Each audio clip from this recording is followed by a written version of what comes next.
Oh boy, these AI videos are getting super freaking weird. The makeup makes her look fake. Look at nail.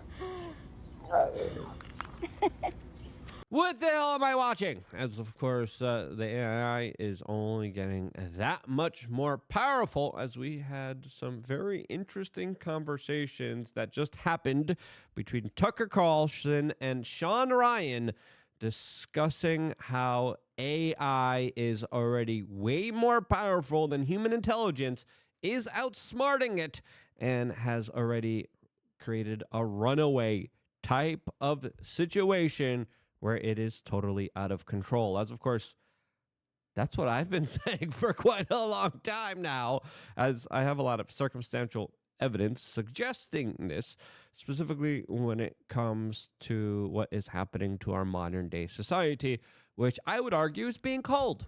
Now, I'll make that argument in this particular video here, but the conversation is just fascinating.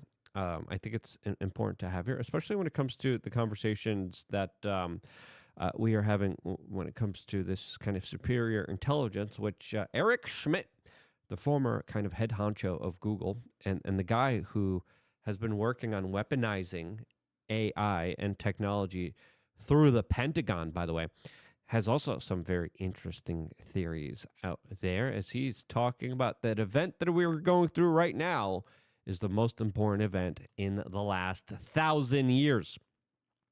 We'll be discussing that and a lot more all in this independent media report. Subscribe, click the notification button, as of course things are getting weird and they're only going to get that much weirder from here. Now, the conversation on Tucker Carlson's podcast here really goes into multiple conversations, as a lot of people are saying this conversation is a little disturbing, as Tucker Carlson was talking about how there's Neuralink that people are trying to push as a way to try to beat out the AI that is beyond human control already. Now, is that true here?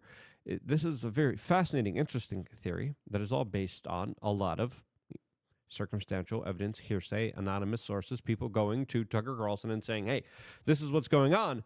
And it wouldn't surprise me if that is actually happening here, because when we make the kind of argument about artificial intelligence, I think a lot of people forget how a lot of the things that we take for granted and have in our society right now, the military had and developed many years beforehand. About 30 usually is the trajectory. Sometimes it's shorter than that. But when we look at drone tech was available in the 1990s.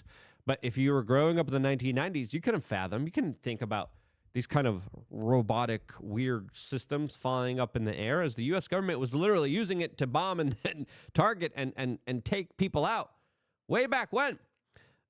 Only until recent history have we started to, of course, actually get drones in our own hands, in our own possessions, and then humans have decided to weaponize it and develop it in even more lethal ways, like we're seeing with the Ukraine war. So I would argue that drone warfare is and drones are about 20, 25, 30 years more advanced than what we have right now and what we understand them to be right now. As of course, artificial intelligence also is something that has been worked on secretly by the U.S. government for also a long time. And we probably have an AI that's already way more advanced that isn't available to the general public. This isn't your Grok. This isn't your Meta AI system. I've been tinkering and messing around and testing that out today. Very fascinating type of tech, especially now with the glasses that they have here that captures video and audio of almost everything that you do in order to build up these databases and these data centers in order to be the app and understanding controlled technocrat of everything. Now, with all that power, with all the computing, with all the resources, with all the data, which is the new oil, there are some big consequences that are unintended that happen because of that. And I think this is what we are seeing fully discussed by Sean Ryan and Tucker Carlson here. People are upset about Real ID at the airport, facial recognition, giving others control over your brain neurologically. Mm-hmm. That seems like a step farther. You know what I mean? And like just biometrics. Mm-hmm. Mm-hmm. Do you know why they're pushing it? No. I do. Why? This is my understanding based on conversations with people who are involved in it, because of AI and the blind seed, lame walk. It's all great. But the real concern is that AI is already at this point beyond human control. It's already at the point where it's lying to the people who created it, which suggests consciousness. Yeah, because that's what would happen. There's already stories about AIs creating their own kind of communication language, talking to each other, and backing up their kind of software, their systems in ways and points and strategic type of situations that, of course, regular humans couldn't conceive of or even think of.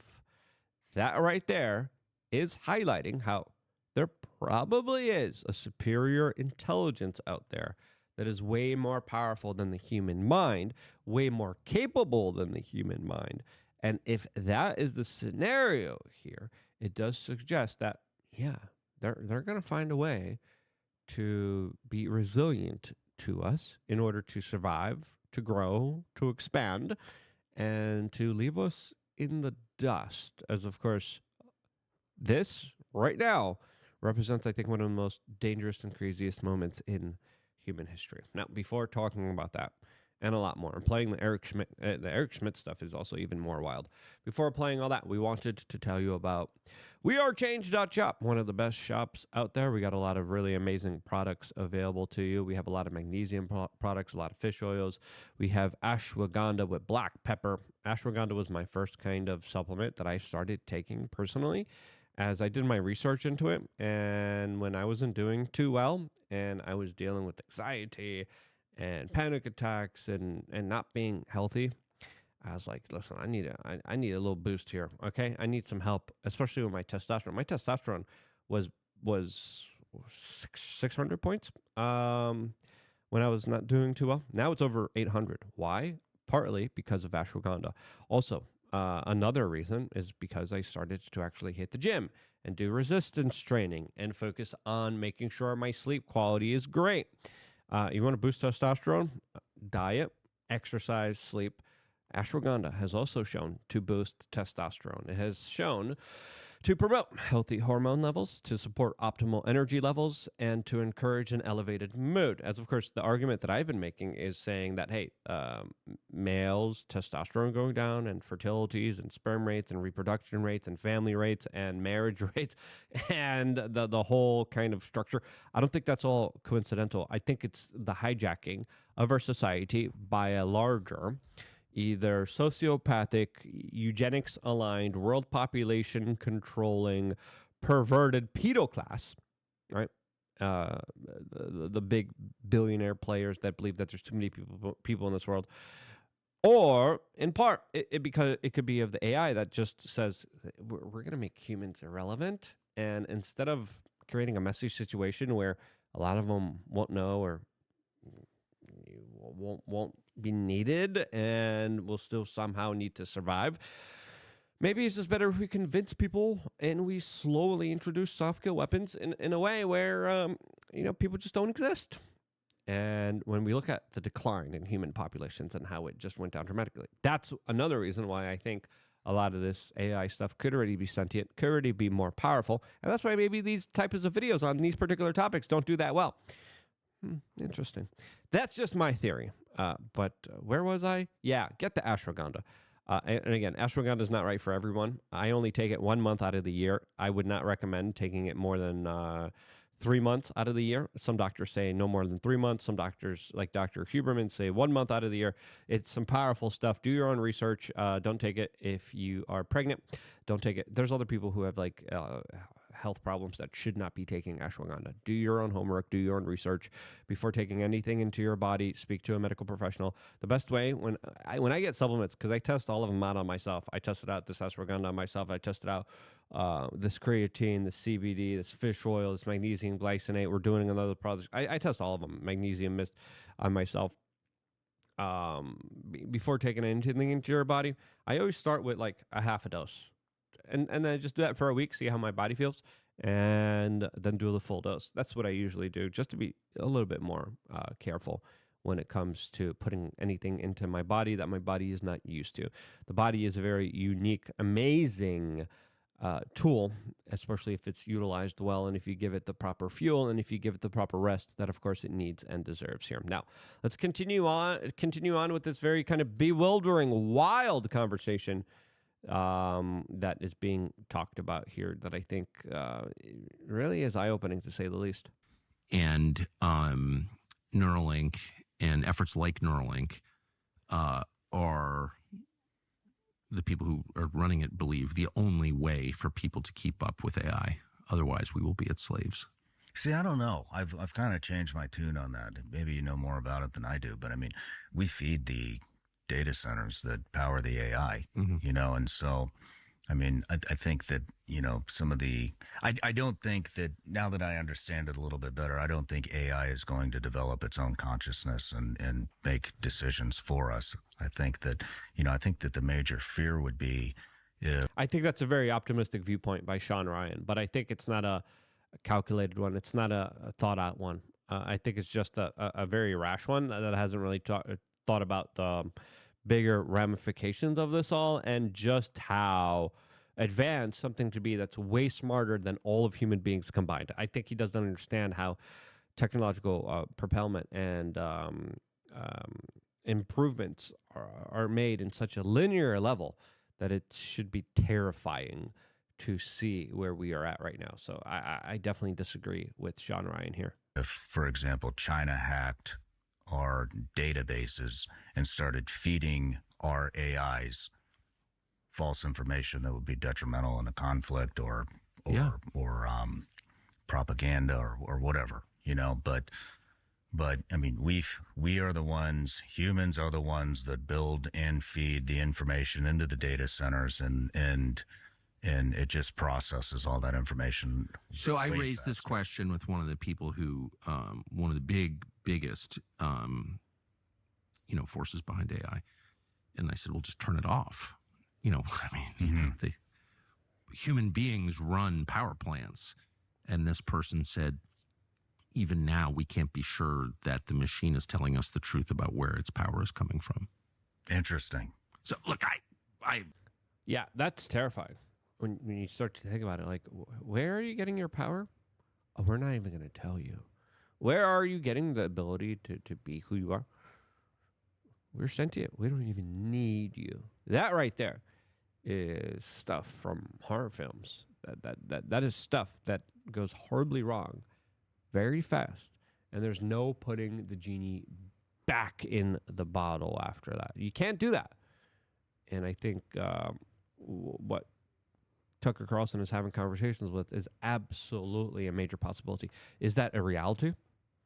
That's another question to ask here. I don't know.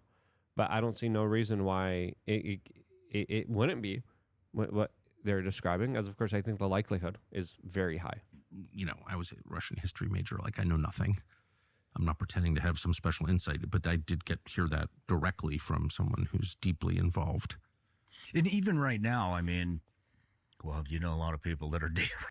Yeah, important conversation, as there's new research that is also coming out and showing how AI can just be as persuasive as human beings in debates, or even more, especially when armed with information about your age, gender, ethnicity, and political viewpoints.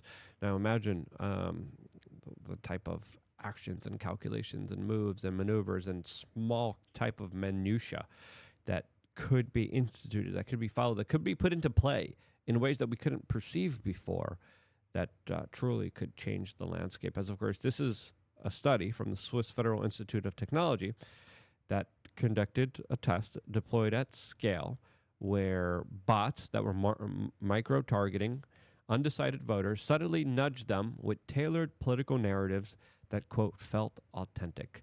The study had 600 debates, showed AI was most effective at shifting opinion on topics people didn't already have strong views on. Essentially, exploiting the undecided middle was personalized persuasion. Now, who's going to hold that tech? But more importantly, who has that tech now? And how are they trying to persuade you? And how are they trying to lead you down a pathway towards what you believe, towards how you act, towards what you do here? As Eric Schmidt, Eric Schmidt, Bilderberg member, Google guy, top Hillary guy, Eric Schmidt, the man working at the Pentagon with AI in order to weaponize it, is talking about how superintelligence is the most important event in 1,000 years. And when he says something about AI, I would listen, because this is the guy that was weaponizing it many, many, many years ago. And whether it's AGI, AI, general intelligence, superintelligence, the most important thing is that it is being developed, but more importantly, that it's already here. And this is going to be the biggest development in our lifetimes. And I absolutely agree with Eric Schmidt on his kind of assessment here, as already we are seeing major impacts on the labor force, the workforce, and individuals who no longer are being hired. And it's not just going to be specifically software engineers that industries no longer are hiring. It's going to be lawyers. It's going to be doctors. It's going to be teachers. This whole landscape, this whole world is going to be flipped on its head here. As Eric Schmidt said, AI is also replacing not just programmers, but also mathematicians. And he predicts that within 1 year, the majority of programmers will be replaced by AI agents, and graduate level mathematicians will be reviled by models trained on mathematical reasoning.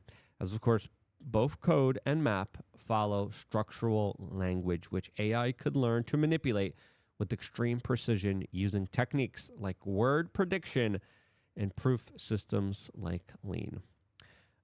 I thought this one this comment here by Eric Schmidt was even more interesting here, as he talked about this at a deeper level. We didn't understand what was now going to happen, but we understood that these algorithms were new and powerful. What happened in this particular set of games was, in roughly the second game, there was a new move invented by AI in a game that had been around for 2,500 years that no one had ever seen. Technically, the way this occurred was that the system of AlphaGo was essentially organized to always maintain a greater than 50% chance of winning. And so it calculated correctly this move, which was this great mystery among all of the Go players, who are obviously insanely brilliant, mathematical and intuitive players. The question that Henry, Craig Mundy, and I started to discuss, right, is what does this mean?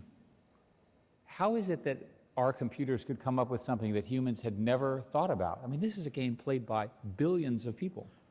And that's a good question that's worth asking. And it's a question that I think should scare the ish out of people.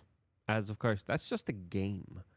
Now imagine life, finance, the economy. And I say this because I want to go back to my original question. And I asked you guys, is this kind of AI technology that went rogue?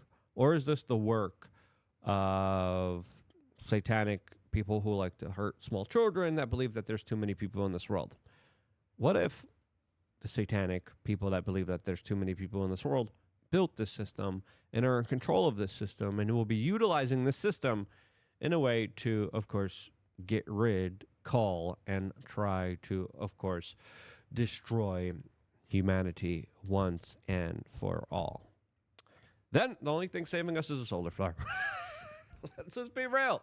A lot of people like to have a cheeky, kind of peachy look at it like, yeah, technology is going to make life easier. We're all going to be rich. We're all going to have money. We're all going to have the money, and no one's going to need to work. Human beings thrive off of work. Human beings need work. If we don't have work, what are we going to become like Wall-E? Fat slots out there that, of course, are just relying on what? What's going to make someone say, yeah, you know what? I will specifically be helping these people for no reason at all. I just don't see that happening. I'm sorry, but there's no reason for a lot of this to transpire the way it did here, as Bill Gates just came out and said people are going to have a 2-day work week because of AI, and the robots are going to replace humans for most things. It's going to be great. No. We're going to have a bastardized version of communism, and I do not believe that there is going to be a system that's going to be, quote, fair and good under these type of situations where just a handful of people control the vast majority of all the means of production and intelligence in the world. That intelligence, that means of production, probably could become a lot more powerful than just those individuals. How do you see this unfolding yourself? Let me know. What do you think is the biggest type of dystopian, crazy, black suppository pill that you're going to be sitting on after watching this video? Let me know down in the comment section below. In the meantime, take the chill pill, get some ashwagandha. I love you guys. Stay tuned for more, all here exclusively on youtube.com/wearechange.